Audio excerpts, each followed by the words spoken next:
बोलो गुरुदेव भगवान की जय, प्यारे कृष्ण कन्हैया लाल की जय।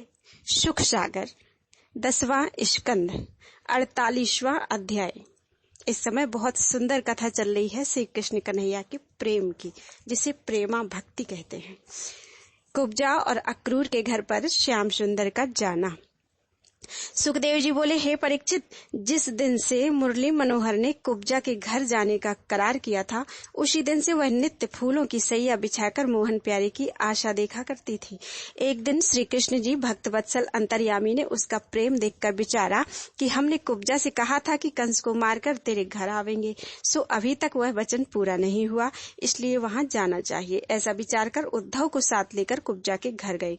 जब कुब्जा जान्यो हरि आए, पीतांबर पावेड़े बिछाए, अति आनंद गई उठी आगे, पूर्व जन्म पुण्य सब जागे।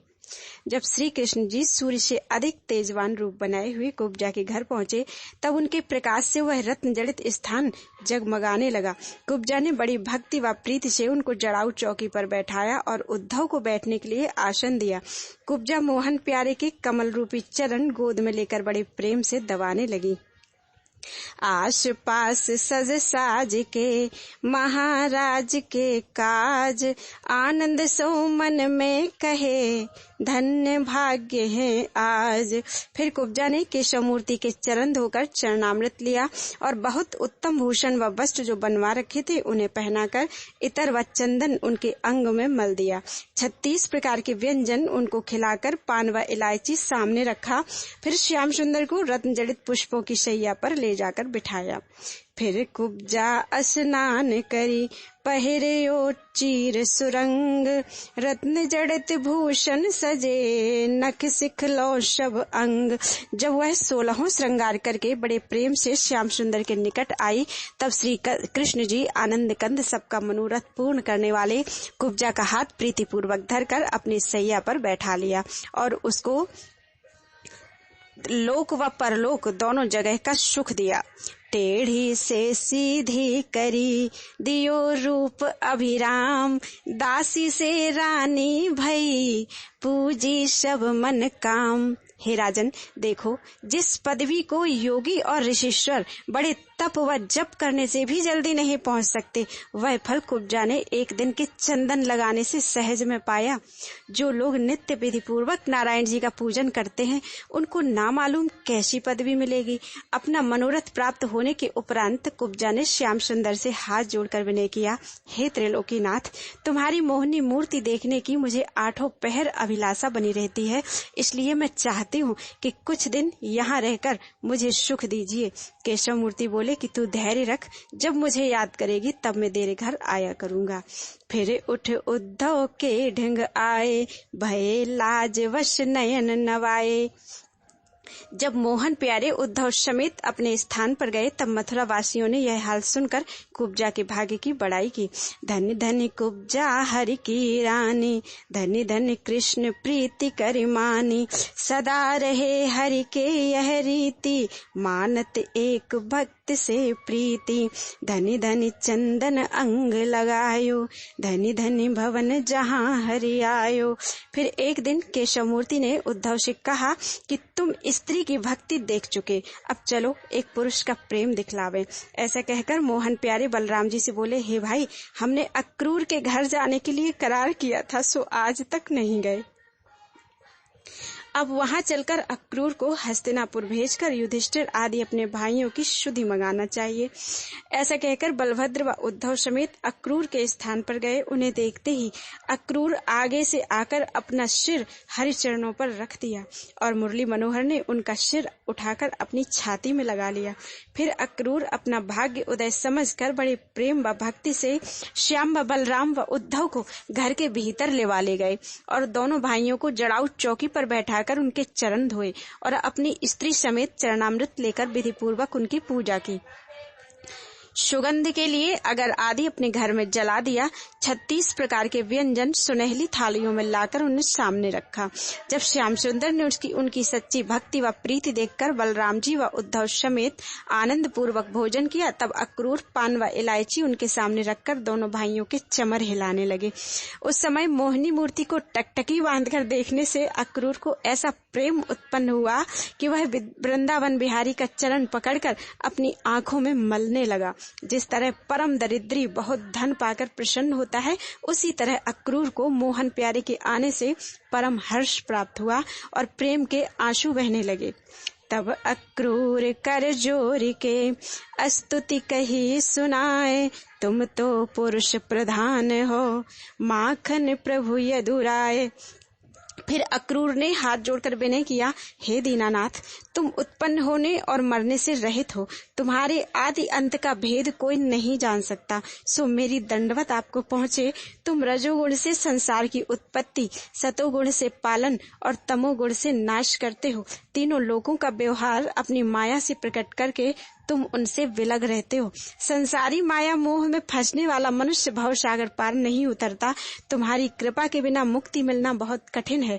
नारद मुनि, शनकादिक ऋषीश्वर, ध्रुव, प्रहलाद और अम्बरीश आदि हरिभक्त केवल तुम्हारी दया से इतनी बड़ी पदवी को पहुँचे हैं। गरुड़ सब पक्षियों के राजा तुम्हारे वाहन हैं। तुम सदा शेषनाग के मस्तक पर विराजते हो। गंगा जी तुम्हारे चरण का धोवन है, वे तीनों लोगों को तारती हैं। पांचों तत्व तुमसे उत्पन्न हुए हैं, चारों वेद तुम्हारी श्वास है। तुम्हारी दया के बिना तुमको कोई पहचान नहीं सकता। तुमने केवल पृथ्वी का भार उतारने के लिए अपनी इच्छा से शगुन अवतार लेकर अनेक दैत्यों और राक्षसों को मारा है, और भी बहुत से दैत्यों व अधर्मी राजाओं को सेना समेत मारोगे। मैं तुम्हारा पूजन व स्तुति करने की सामर्थ्य नहीं रखता, पर अपने भाग्य को धन्य समझता हूँ जो आपने दया करके मुझे दर्शन दिया और इस झोपड़ी को अपने चरणों से पवित्र किया। जो कोई विरक्त होकर तुम्हारा ध्यान व स्मरण प्रीति के साथ करता है, उस पर तुम दयालु होकर धर्म, अर्थ, काम, मोक्ष उसे देते हो। माखन प्रभु गोपाल सो जो राखत है हेत, अपने चारों हाथ से चार पदार्थ देत। जैसे कुब्जा के रूप को देखकर उसकी इच्छा पूर्ण की, वैसे मुझ पर भी दयालु होकर ऐसा ज्ञान दीजिए कि मैं आठों पहर तुम्हारे चरणों का ध्यान रखकर आवागमन से छूट जाऊं। जब यह स्तुति सुनकर केशव मूर्ति ने अक्रूर से वरदान मांगने के लिए कहा, तब वह हाथ जोड़कर बोला, महाराज, मैं यही चाहता हूँ कि स्त्री व पुत्रों की प्रीति मेरे मन से छूटकर तुम्हारे चरणों में भक्ति उत्पन्न हो। श्याम सुंदर ने उसे इच्छा पूर्वक वरदान देकर कहा कि साधु व महात्मा की संगत करने से तुम्हारा चित्त शुद्ध हो जाएगा। फिर मोहन प्यारे अपनी माया से अक्रूर का ब्रह्म ज्ञान हर कर बोले, हे चाचा, तुम यदुकुल में श्रेष्ठ और हमारे पिता के तुल्य हो, इतनी विनय हमारी क्यों करते हो? तुम्हारी सेवा व स्तुति करना हमको उचित है। मैं आपके दर्शन के लिए आया हूँ। जब यह माया रूपी वचन सुनकर अक्रूर का ज्ञान भूल गया, तब उसने श्याम व बलराम को वसुदेव जी का पुत्र जानकर बड़े प्रेम से गोद में उठा लिया और बड़े हर्ष से उन्हें प्यार करने लगा। तब मोहिनी मूर्ति बोली, हे चाचा, तुम्हारे पुण्य व प्रताप से दैत्य लोग मारे गए, पर एक बात का सोच मुझे बनाए, सो आप दया करके छुड़ा दीजिए। मैं सुनता हूँ कि जब से राजा पांडु हमारे फूफा जी वैकुंठ को सिधारे, तब से राजा दुर्योधन, युधिष्ठिर आदि मेरे भाइयों और कुंती मेरी फूफू को बहुत दुख देता है। सो आप हस्तिनापुर जाइए और उनको धैर्य देकर वहाँ की कुशल ले आइए। हमारा मन उनके लिए बहुत उदास रहता है। जब अक्रूर उनकी आज्ञा अनुसार हस्तिनापुर को गया, तब श्याम व बलराम उद्धव समेत अपने घर आए। बोलो वृंदावन बिहारी लाल की जय। 49वां अध्याय, अक्रूर का हस्तिनापुर में पहुंचना और पांडवों का समाचार ले जाना। सुखदेव जी ने कहा, हे परीक्षित, जब श्याम सुंदर ने बहुत सी वस्तुएं कुंती और युधिष्ठिर आदि के वास्ते अक्रूर को विदा किया, तब वह रथ पर बैठकर कई दिन में हस्तिनापुर पहुंचे। नगर के बाहर राजा पांडु और उनके पुरुषों के बनवाए हुए तालाब, बावली, बाग और देव स्थान देखकर बहुत प्रसन्न हुए। जब वह रथ से उतरकर राजा दुर्योधन व विदुर के पास गए, तब सब लोगों ने अक्रूर को यादव कुल में श्रेष्ठ समझकर सम्मान पूर्वक बैठाया।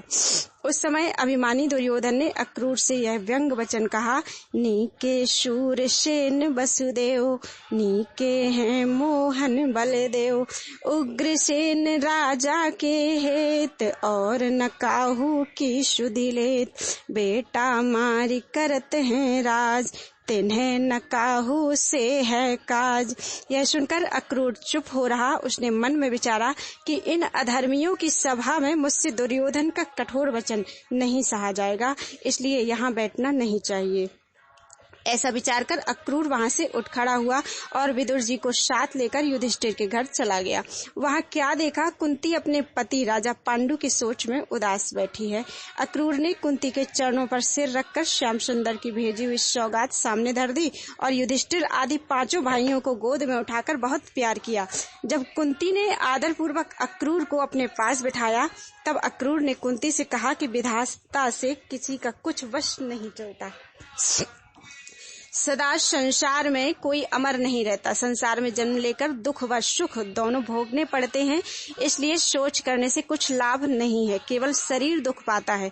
यह सुनकर कुंती ने अपने मन को धैर्य दिया और वसुदेव आदि की कुशल पूछकर बोली, हे अक्रूर, कभी श्याम व बलराम मुझे व युधिष्ठिर आदि अपने 5 भाइयों को याद करते हैं या नहीं? मेरे बेटों की रक्षा जो यहाँ दुख सागर में पड़े हैं कब आकर करेंगे? मम पुत्रन को तेज बल वर्णत सब संसार, दुर्योधन सुनि के कुढ़े दुर्मति अधम गंवार। इसलिए अब मुझसे अंधे धृतराष्ट्र का दुख देना, जो अपने पुत्र दुर्योधन की सम्मति से काम करता है, सहा नहीं जाता। दुर्योधन दिन रात मेरे बेटों के प्राण लेने के उपाय में रहता है। एक बार उसने भीमसेन को विष का लड्डू खाने के लिए भेजा, फिर उन्हें लाह के कोट में रखकर आग लगवा दी, पर नारायण जी की दया से दोनों वेर उनके प्राण बचे। जब कौरव लोग इस तरह मेरे बेटों से शत्रुता रखते हैं तो वह उनके हाथ से किस तरह जीते बचेंगे, यही सोच 8 पहर मुझे लगा रहता है। जिस तरह बकरी भेड़ियों के गोल में अपने प्राण के लिए डरा करती है, हिरनी अपने झुंड से बिलक होकर सुख नहीं पाती, सांप घर में रहने से भय बना रहता है, वही दशा मेरी रहती है। यहाँ से भाग भी नहीं सकती। श्री कृष्ण जी त्रिलोकीनाथ ने सब जीवों का दुख दूर करने के लिए शगुन अवतार लिया है, फिर मेरे पुत्रों का दुख जो बिना बाप के हैं क्यों नहीं हरते हैं। आज तक अपने को बिना बारिश के समझती थी, पर अब श्याम सुंदर के सुध लेने से मुझे मालूम हुआ कि मेरा भी कोई सहायक है। जिस तरह मोहन प्यारे ने कंसादिक अधर्मियों को मारकर अपने माता पिता को सुख दिया, उसी तरह मेरी रक्षा भी वही करेंगे। हे अक्रूर, किसी से अपना दुख कहना अच्छा नहीं होता। मैं तुमको अपना जानकर सब हाल कहती हूँ। जिस तरह ग्रहण लगते समय राहु व केतु चंद्रमा व सूर्य को ग्रस लेते हैं, उसी तरह मेरे पुत्र दुर्योधन आदि अधर्मियों के घेरे में पड़े हैं। हे अक्रूर, तुम मेरी ओर से कृष्णचंद्र आनंद कंद को आशीष देकर कह देना कि यह बड़े सोच की बात है, जो मैं तुम सा भतीजा पाकर संसारी दुख से छुट्टी ना पाऊं। मुझे महादुखी व दीन जानकर मेरा कष्ट हरू। मेरी और मम सुतन की तुम ही को है लाज, और शरण सूझे नहीं माखन प्रभु ब्रजराज। हे राजन, अक्रूर हरिभजन के प्रताप से होनहार के जानने वाले यह बात सुनते ही आंखों में आंसू भरकर बोले, तुम किसी बात का सोच मत करो। तुम्हारे 5 पुत्र श्री कृष्ण जी की दया से अपने शत्रुओं को जीत कर बड़े प्रतापी राजा होंगे। श्याम व बलराम ने यह संदेश तुम्हें कहा है कि फूफू किसी बात की चिंता ना करें, मैं जल्दी उनके पास आता हूँ। कुंती सोया विधि कहो, सोचो मति मन माहि, माखन प्रभु जा और हैं, ताको भय कछु नाही। जब अक्रूर इसी तरह कुंती व युधिष्ठिर आदि को धैर्य देकर वहां से विदा हुए और विदुर को साथ लिए हुए हस्तिनापुर वासियों से युधिष्ठिर आदि 5 भाइयों का चलन व व्यवहार पूछने लगे, तो सबका मत यह पाया कि राजगद्दी युधिष्ठिर को हो। फिर अक्रूर ने विदुर समेत धृतराष्ट्र के पास जाकर कहा, महाराज, तुमने कौरव कुल में श्रेष्ठ होकर अपनी बड़ाई क्यों खो दी? राजा पांडु अपने भाई की गद्दी लेकर युधिष्ठिर आदि अपने भतीजों को जो बिना बाप के हैं क्यों दुख देते हो? तुम ज्ञानवान होकर दुर्योधन आदि अधर्मी बेटों की सम्मति से क्यों ऐसा पाप करते हो? मनुष्य अकेला उत्पन्न होता है और मरते समय कोई उसके साथ नहीं जाता। जिनके लिए यह सब पाप बटोरते हो वह परलोक में तुम्हारे काम नहीं आवेंगे और इस अधर्म करने के बदले तुम्हें नरक भोगना पड़ेगा। लोचन गए न सूझे हिये, कुल बही जाए पाप के किए। हे धृतराष्ट्र, तुमने नहीं सुना कि जो राजा अपनी प्रजा व परिवार को समान न देखकर सबका पालन बराबर नहीं करता वह अवश्य नरक भोगता है। संसारी व्यवहार स्वप्न के समान झूठा है।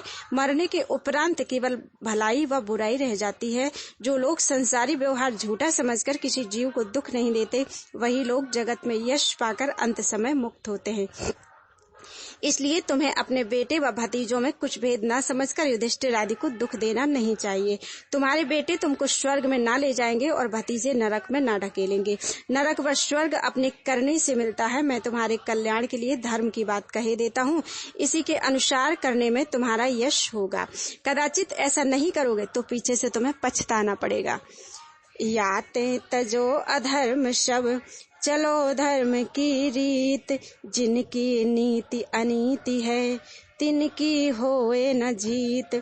यह सुनते ही धृतराष्ट्र अक्रूर का हाथ पकड़कर बोले, हे भाई, तुम यह अमृत रूपी व मंगलकारी बात हमारे लिए बहुत अच्छी कहते हो और मैं समझता हूँ कि श्री कृष्ण जी ने पृथ्वी का भार उतारने के लिए जन्म लिया है। भला व बुरा करने की सामर्थ्य उनमें है। जो वे चाहेंगे सो होगा। उनकी इच्छा प्रबल है, पर मैं क्या करूं, तुम्हारा उपदेश हृदय में नहीं ठहरता, बिजली की तरह चमक कर निकल जाता है। दुर्योधन आदि हमारा कहना नहीं मानते, अपने मन का काम करते हैं, इसलिए मैं उनकी बातों में कुछ नहीं बोलता। अकेला बैठा हुआ परमेश्वर का भजन करता हूँ। तुम मेरी दंडवत श्री कृष्ण जी को कह देना। यह सुनकर अक्रूर ने कहा, हे धृतराष्ट्र, परमेश्वर की माया बड़ी बलवान है, जो मेरा उपदेश तुम्हें नहीं लगता। न मालूम वैकुंठनाथ की क्या इच्छा है। ऐसा कहकर अक्रूर धृतराष्ट्र को दंडवत करके उठ खड़ा हुआ और कुंती के घर चला गया। उसे धैर्य देकर रथ पर चढ़ा और मथुरा को चला। विदुर भक्त से विदा हुए, कुंती सो कर जोर। पांडु सुतन को देख के चले मधुपुरी ओर। अक्रूर ने मथुरा पहुंचते ही राजा उग्रसेन व वसुदेव जी के सामने श्याम व बलराम से हाथ जोड़कर विनय किया, हे दीनानाथ, मैंने हस्तिनापुर में जाकर देखा तो तुम्हारी फूफू व युधिष्ठिर आदि 5 भाइयों को दुर्योधन के हाथ से बहुत दुखी पाया। मैं अधिक क्या कहूँ, आप अंतर्यामी सब हाल जानते हैं। कौरवों का अधर्म आपसे छिपा नहीं है। जब ऐसा कहकर अक्रूर अपने घर चला गया, तब श्री कृष्णचंद्र बैकुंठनाथ संसारी मनुष्यों की तरह पहले उदास हो गए, फिर बलभद्र जी के सम्मत करके बलभद्र जी का सम्मत करके उसी समय प्रण किया कि महाभारत करा के पृथ्वी का भार उतारूंगा। इतनी कथा सुनाकर सुखदेव जी बोले, हे राजन, जो मैंने वृंदावन व मथुरा की लीला तुमको सुनाई यह पूर्वार्ध कथा कही है। अब उत्तरार्ध कथा श्री द्वारिकानाथ की कृपा से सुनाऊंगा। बोलो वृंदावन बिहारी लाल की जय।